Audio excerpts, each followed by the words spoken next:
ইসলামকে আপনার দেশে রক্ষা করার লড়াই, আগামী দিনের ভোট আপনার আমার স্বাধীনতা রক্ষা করার ভোট।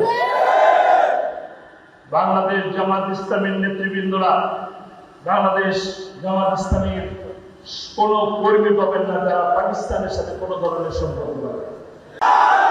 আমাদের নেতারা, আমাদের রাহবারেরা এই বাংলাদেশকে ভালোবাসত, আমাদের রাহবারেরা এই বাংলাদেশের মাটিকে ভালোবাসত।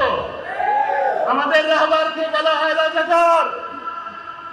জামাত ইসলামীর একজন নেতা কিংবা কর্মীকে পাবেন না যারা পাকিস্তানের কোথাও বাড়ি বানিয়েছে, গাড়ি বানিয়েছে কিংবা ব্যবসা করেছে।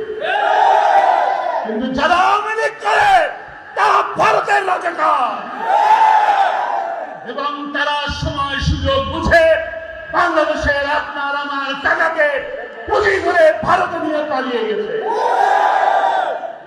কাজেই আগামী নির্বাচন আপনার লড়াই, ভারত থেকে আগ্রাসন মুক্ত হওয়ার লড়াই, আগামী দিনের লড়াই, ইসলামকে আপনার দেশে রক্ষা করার লড়াই, আগামী দিনের ভোট আপনার আমার স্বাধীনতা রক্ষা করার ভোট। বাংলাদেশ জামাত ইসলামীর নেতৃবৃন্দরা, বাংলাদেশ জামাত ইসলামীর কোন কর্মী পাবেন না যারা পাকিস্তানের সাথে কোন ধরনের সম্পর্ক রাখে। আমাদের পালিয়ে যাওয়ার জায়গা নাই।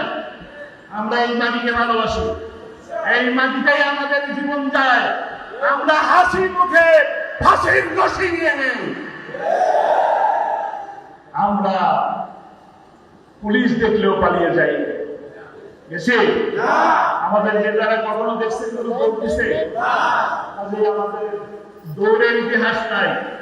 আমরা বুক চেপে সামনে চলে যাই। সামনে আমাদের ভালো দিন আসতেছে। গোটা বাংলাদেশ ব্যাপী আমাদের রাহবারদের যে রক্ত পড়েছে, রক্ত ঝরেছে, জীবন দিয়েছে, আমাদের নেতা কর্মীরা যে জীবন দিয়েছেন, সেই রক্তের উপরে বাংলাদেশের মাটিতে আজকে মানুষ চায় একটি কল্যাণমুখী, একটি ইনসাফ ভিত্তিক সমাজ প্রতিষ্ঠা হতে চায়।